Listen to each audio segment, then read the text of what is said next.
साथियों नमस्कार, कैसे हैं? उम्मीद आशा विश्वास है कि आप सभी साथी अच्छे हैं। आज एक शानदार टॉपिक आपके बीच लाया हूं साथियों। रेसिस्टेंस का ग्रुपिंग, प्रतिरोधों का समूहन। साथी बेसिक रूप से अगर चर्चा करें तो सीरीज और पैरेलल की बात आप करते हैं, लेकिन बहुत सारे छात्रों के बीच एक बहुत बड़ी समस्या है। क्या है भैया समस्या? समस्या क्या है कि फॉर्मूला याद करते हैं। मेरे भाई बिल्कुल फॉर्मूला याद करने की आवश्यकता नहीं है, क्योंकि अगर फॉर्मूला आप याद कर लेंगे तो कुछ क्वेश्चंस उसमें से बीच में से जो आते हैं वो छूट जाएंगे।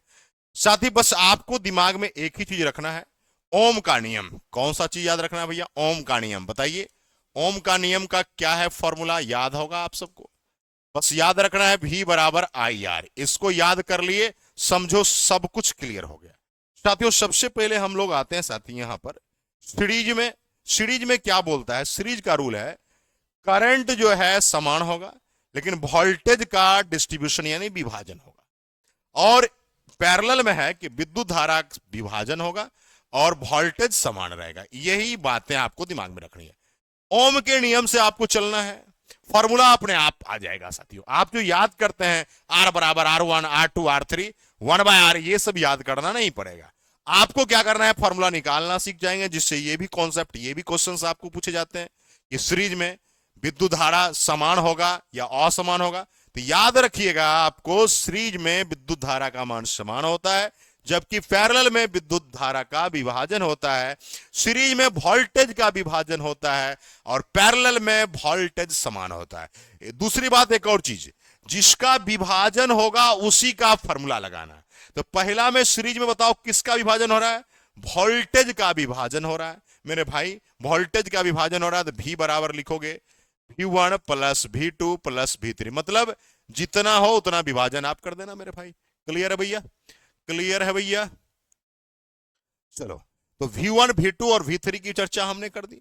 उसके बाद आप आएंगे साथियों, V का फॉर्मूला आप लिखो, V बराबर आई आर बराबर IR1 IR2 IR3। ये बातें हो जाएगी। क्लियर है अपनी बातें साथियों?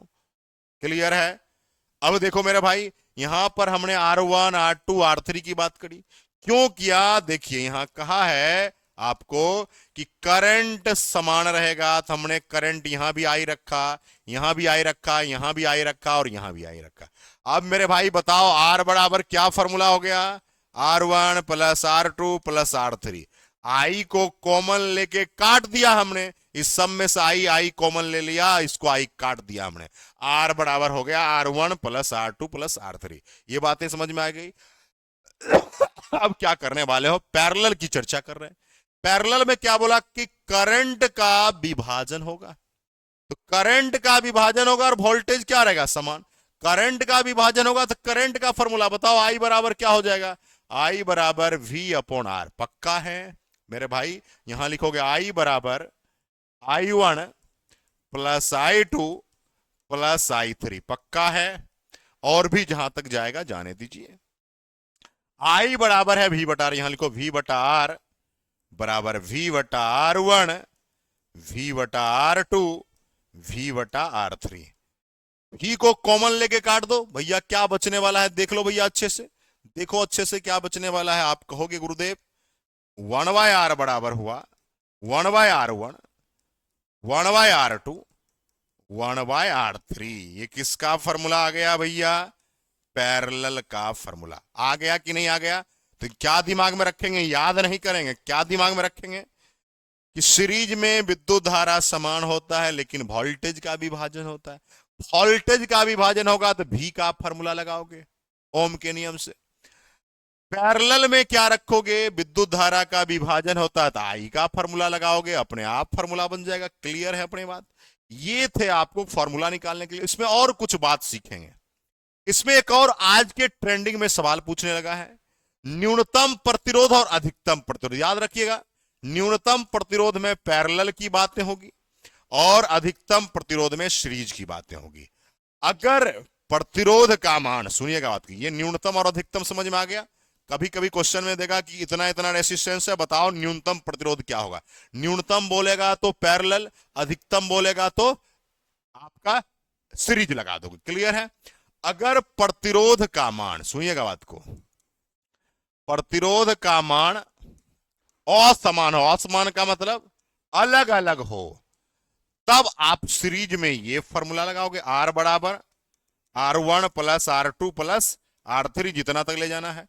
पैरेलल की बात करोगे तभी जस्ट आपने सीखा 1/R बराबर 1/R1 plus 1/R2 plus 1/R3। ये बात पक्की हो गई भैया, आप ये लगा दोगे। क्लियर है अपनी बातें साथियों? तो ये आपको दिमाग में रखना है। अगर अधिकतम प्रतिरोध पूछे, मैक्सिमम पूछे तो सीरीज लगा देना है, न्यूनतम पूछे तो पैरेलल लगा देना है। लेकिन इसमें एक और आपको शॉर्ट ट्रिक दे रहा हूं साथियों, यदि प्रतिरोध का मान समान हो, समान का मतलब इक्वल हो, सभी प्रतिरोध का मान यदि इक्वल हो तो क्या करने वाले हो? इक्वल यदि रहेगा तो न्यूनतम प्रतिरोध कहेगा तो R/N लगा देना, और अधिकतम प्रतिरोध रहेगा तो NR लगा देना। न्यूनतम अधिकतम क्या है भैया, तो आप तो जान ही चुके हैं।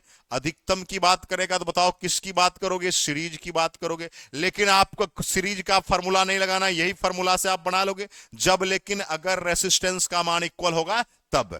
न्यूनतम की बात करेगा तो किसकी बात करोगे? पैरेलल का फॉर्मूला लगा लोगे। मेरे भाई मान लेते हैं क्वेश्चन के तौर पर कि आर आपका जो है 1 का मान 4 ओम है, R2 का मान भी 4 ओम है, R3 का मान भी 4 ओम है, R4 का मान भी 4 ओम। मतलब ये चारों रेसिस्टेंस इक्वल है, इक्वल है। तो बताओ अधिकतम और न्यूनतम बनाना है, क्या करने वाले हो? बताओ भैया, R का मान तो 4 ओम है, पक्का है।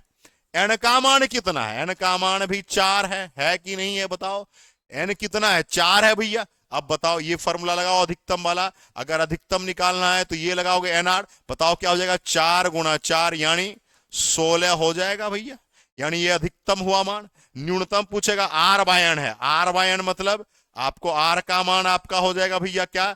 4, और आपका N का मान भी 4, ये कट जाएगा तो क्या हो जाएगा? 1 ओम। देखो यहां आपका मिनिमम आया इस फॉर्मूला से, इसमें क्या आया? मैक्सिमम आया। तो मेरे भाई ऐसे सवाल को आप आसानी से बना सकते हैं। मुझे नहीं लगता है कि इसके बाद आपको सीरीज और पैरेलल का न्यूनतम और अधिकतम का और असमान और समान का और फॉर्मूला याद रखने की आवश्यकता, बिल्कुल नहीं। आज के बाद पूरा आपको ग्रुपिंग समझ में आ जाएगी। बहुत बहुत धन्यवाद, जय हिंद है। इस वीडियो को साथी अगर अच्छा लगे शेयर, लाइक, कमेंट और दोस्तों के साथ जरूर मिल बांट के पढ़ें। बहुत बहुत धन्यवाद। क्रांतिकारी सलाम है, जिंदाबाद है।